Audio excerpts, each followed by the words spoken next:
Hey guys, how you doing? I'm Lee, this is Rock Academy Masters. Thanks for watching this lesson. Now this is all about two things here.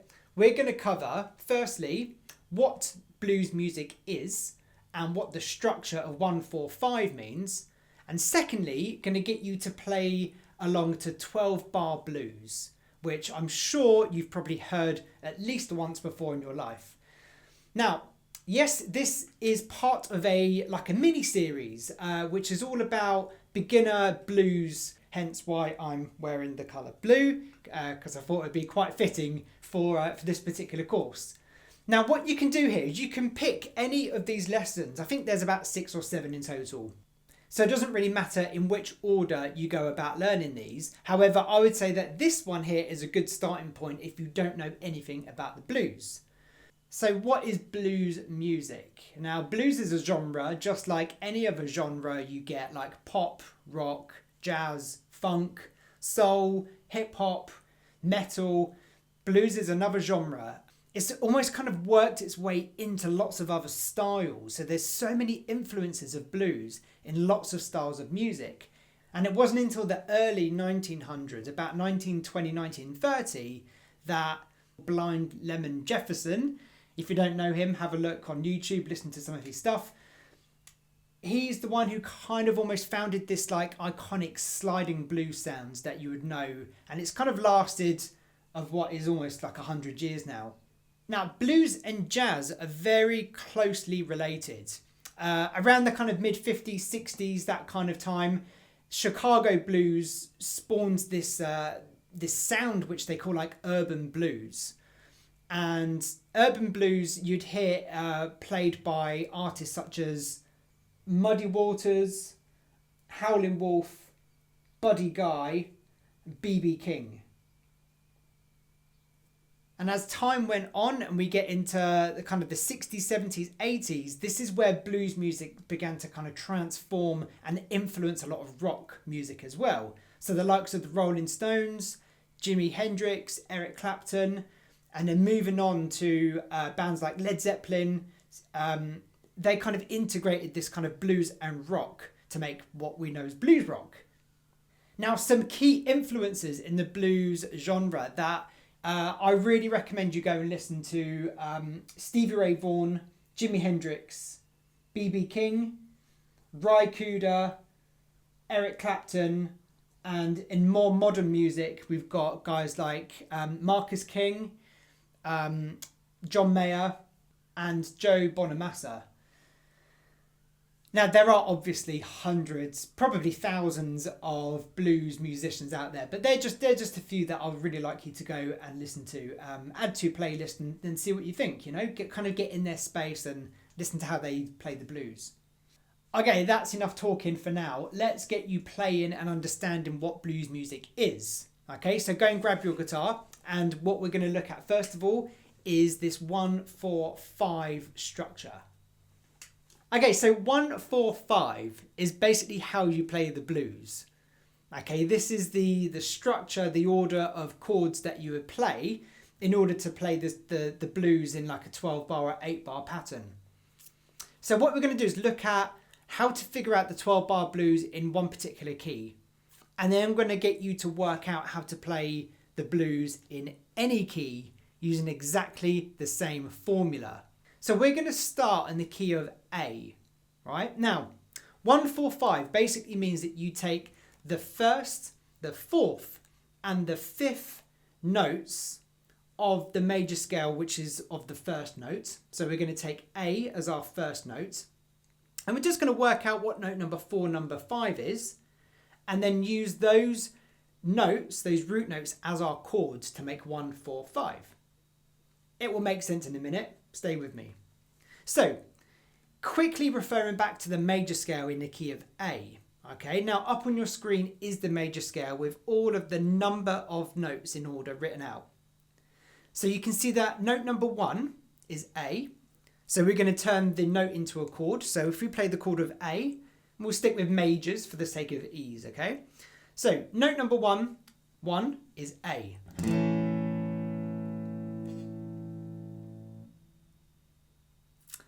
Now, jump to note number 4 in the A major scale and we have the note of D.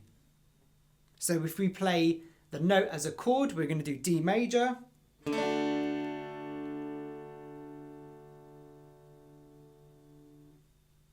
So there we have 1 and 4, A and D. Now note number 5 is the note of E. So we're going to turn the note into a chord, so we use E major. So that is our 5th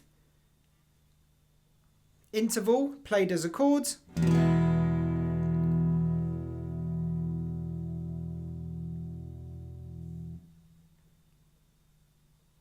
So there we have our 1, 4, 5 chords, which are A, D, E.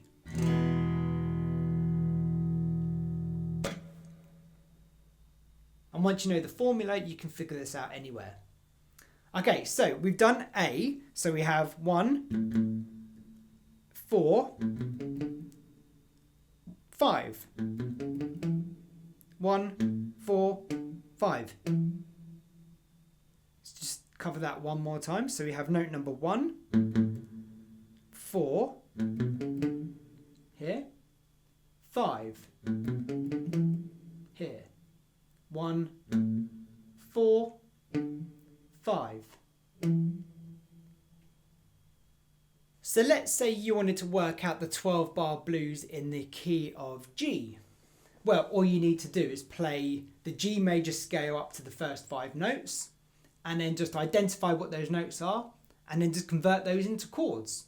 So let's do that together. So we've got our note of G right here, which is the 3rd fret of the E string. So the G major scale, the first 5 notes are so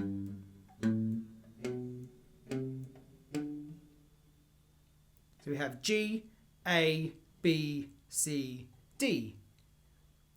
And we take the first note, G, we take the 4th note,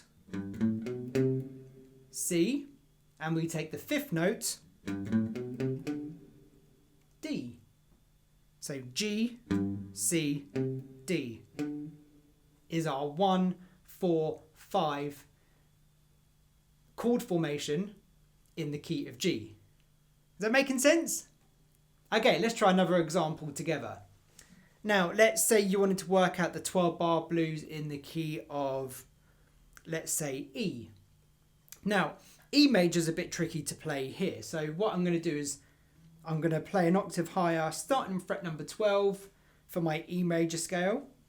Okay, now it's the same pattern. Okay, it's always the same formula, so the same order of frets to work out the first 5 notes of the major scale.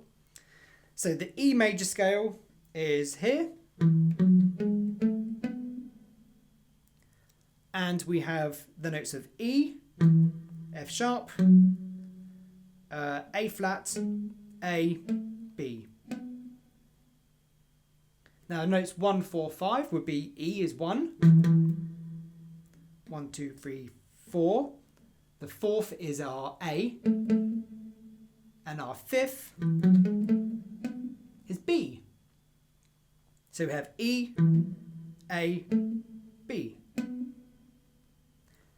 And again, convert those notes into chords, and then it gives you your 1, 4, 5 chord pattern for the blues in the key of E, E, A, B. Now, don't worry if you can't figure that out using the major scale, although it is a great tool to use if you're ever stuck or if you just wanted to learn the theory behind how to work out 1, 4, 5.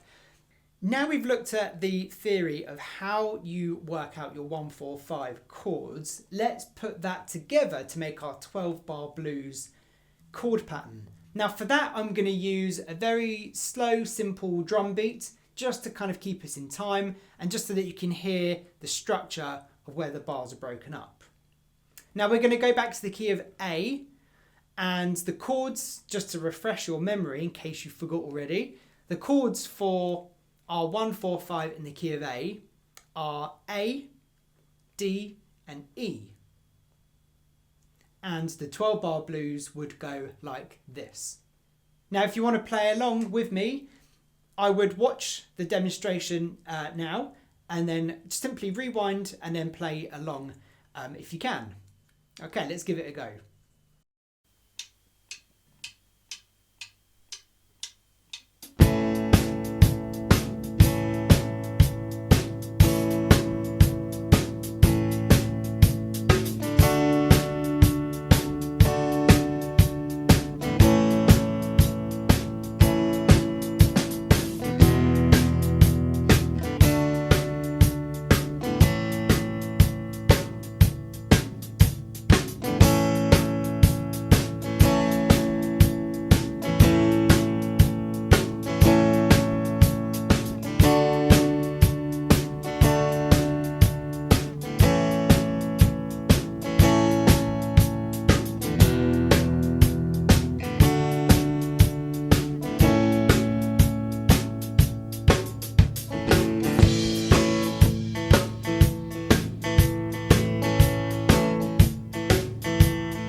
Okay guys, so there you saw me playing the 12 bar blues in the key of A.